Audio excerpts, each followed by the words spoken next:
मेरा inclination research side में था, ठीक है। तो मैंने कुछ एग्जाम्स दिए रिसर्च के। तो Tata institute of fundamental research India का one of the toughest exam होता है। 12 बच्चे सेलेक्ट होते हैं, ठीक है, रिसर्च के लिए। और उसमें मेरी 7th रैंक आई। गेट फोड़ा, फिर यूजीसी नेट फोड़ा, एक हमारा जेस्ट का एग्जाम होता है वो बाद में मैंने फोड़ा। मैंने अपने टाइम पे 10th क्लास में, ठीक है, 94% स्कोर किए थे। और 12वीं क्लास में हमने 97% स्कोर किया था। 12वीं क्लास में मैंने कोई पर्सनल कोचिंग या कुछ भी नहीं लिया था। उसके साथ मैंने जब आईआईटी का अटेम्प्ट दिया था तब हमारा एक छोटा सा सिलेक्शन हो गया था। छोटा सा सिलेक्शन मतलब बहुत अच्छी रैंक तो नहीं आई थी, लेकिन ये छोटी सी रैंक आ गई थी, जिससे ये पता लगा कि हाँ चलो हम कम से कम उस भीड़ भाड़ में से अलग है। उन लाखों वाली भीड़ में नहीं, एटलीस्ट हजारों वाली भीड़ में तो है, ठीक है। फिर हमने सोचा कि क्यों ना इस चीज को थोड़ा सा और देखा जाए कि क्या हम भी कुछ कर सकते हैं। तो हमने 1 साल का ड्रॉप लिया। मींस 12वीं के बाद 1 साल हम अपने ही दोस्तों से जूनियर हो गए, 1 साल छोटे हो गए एकेडमिकली, और 1 साल ड्रॉप करा कोटा से, ठीक है। वहां पे बहुत अच्छे अच्छे टीचर्स से हमने पढ़ा और वहां से इंक्लिनेशन आया टीचिंग की तरफ भी और आईआईटी की तरफ भी, ठीक है।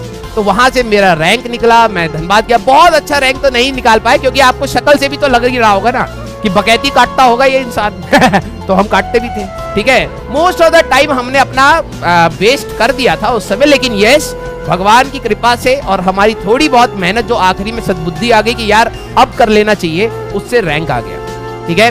कॉलेज में जाने के बाद मैंने इंजीनियरिंग फिजिक्स उठाई, ठीक है, क्योंकि फिजिक्स में बहुत ज्यादा इंक्लिनेशन आ चुका था और हमें लगा कि यहीं से कुछ कर लेंगे, ठीक है। लेकिन इंजीनियरिंग फिजिक्स में जाने के बाद पता लगा कि इंजीनियरिंग भी कुछ नहीं है और फिजिक्स भी कुछ नहीं है, बस थ्योरी है कुछ भी समझ नहीं आ रहा था, ठीक है। तो फर्स्ट ईयर बहुत मुश्किल से काटा। जितनी बचपन से चीटिंग सीखी थी सारी लगा के पास हुए। फिर सेकेंड ईयर, फर्स्ट ईयर सभी का कॉमन होता है, हमने ये उम्मीद रखी थी कि चलो कोई नहीं, इंजीनियरिंग फिजिक्स नहीं समझ आ रही तो हम कोडिंग करेंगे। और 8वीं क्लास के बाद से कंप्यूटर देखे नहीं थे, ठीक है। सुनने में आया कोडिंग से जॉब लगती है। तो हमने फर्स्ट ईयर सोचा कि 9 CGPA लाएंगे, मतलब 90% से ऊपर लाएंगे और हम अपनी ब्रांच को चेंज कर लेंगे, ठीक है।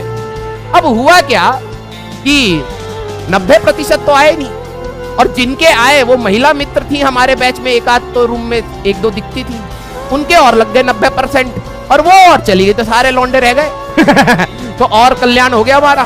फिर हमने कहा कि चलो अब तब भी सही है, डिस्ट्रैक्शन तो चलो खत्म हो गया हमारे ब्रांच में, सारे के सारे लड़के हैं, सारे के सारे आवारा बनेंगे। तो सबने कहा बनोगे आवारा, हमने कहा यस, ठीक है। तो हमने 3-4 साल खूब बकैती काटी, ठीक है, 3-4 साल खूब बकैती काटी। और आखिरी साल में हमें रियलाइज हुआ कि दुनिया बहुत आगे निकल गई है, बहुत एडवांस हो चुका है, कोडिंग भी बहुत हाई लेवल हो गई है। हम कॉपी पेस्ट भी Ctrl+C और Ctrl+V जानते थे, बस उससे ज्यादा हमें कुछ नहीं पता था। फिर हमने कहा कि चलो कोई नहीं, कुछ ना कुछ तो भगवान करेगा ही, हम अब मेहनत करते हैं। फिर उसके बाद हमने सोचा कि करा जाए, तो हमने बहुत सारे एग्जाम्स दिए। मेरा इंक्लिनेशन रिसर्च साइड में था, ठीक है। तो मैंने कुछ एग्जाम्स दिए रिसर्च के। तो Tata institute of fundamental research India का one of the toughest exam होता है। 12 बच्चे सेलेक्ट होते हैं, ठीक है, रिसर्च के लिए। और उसमें मेरी 7th रैंक आई। गेट फोड़ा, फिर यूजीसी नेट फोड़ा, एक हमारा जेस्ट का एग्जाम होता है वो बाद में मैंने फोड़ा। फिर उसके बाद फोड़ने के बाद पता लगा कि भाई अब हम फूट चुके हैं एग्जाम फोड़ दिए, लेकिन अब हमारे में इतना पेशेंस नहीं है कि 5 साल और पढ़ना पड़ेगा, ठीक है, क्योंकि रिसर्च 5 साल की थी। हमने कहा अब ना हो पाएगा भाई। हमने कहा चलिए हम अब पढ़ाएंगे। हमारा फिजिक्स का 2 ही इंक्लिनेशन था, एक रिसर्च था, और रिसर्च को तो भैया ऐसे पाँव मार के मक्खी के जैसे हमारा मार दिया गया। तो हमने कहा कि चलिए अब हम करेंगे, पढ़ाएंगे, हम बच्चों का भविष्य बनाएंगे, हमारे जैसा नहीं, अच्छा वाला, ठीक है। वहां से हमारी शुरुआत हुई टीचिंग के अंदर। और फिर 3 साल टीचिंग करने के बाद मुझे ये रियलाइज हुआ कि जैसे अभी आपको बता रहा हूं, किसी टाइप का बिहेवियर आपका भी रहेगा। 3 साल टीचिंग करने के बाद पता लगा कि चले हमने जितने कुकर्म किए थे, जितने बच्चों की रैंक हम खा गए थे, सबको बकैती कर करके क्लास में, हमने कहा चलो उतने बच्चे हमने आईआईटी में पहुंचा दिए हैं, अब हमारा मतलब जो कुकर्म का घड़ा है वो भर गया। हमने टीचिंग छोड़ी, हमने सोचा कि अब हम करेंगे रिसर्च, ठीक है। तो हम बन गए मेट्रोलॉजिस्ट, मतलब मौसम विभाग में, ठीक है। एक मेट्रोलॉजिस्ट होता है, बेसिकली एक साइंटिस्ट होता है जो मौसम का बताता है कि कब मौसम सही होगा, कब खराब होगा। उसमें फिजिक्स लगती है, ठीक है। फिजिक्स हमें आती थी और इतनी अच्छी आती थी कि कभी भी अगर आप मौसम विभाग की चीजें जानेंगे कि आज बारिश हो रही है, वो अगर 100% श्योर बोलेंगे तो उस दिन बारिश नहीं होती। क्यों? क्योंकि पीछे हम हमने ऐसी अपनी फिजिक्स लगाई वहां पर कि वहां पे गड़बड़ा गया सब मामला।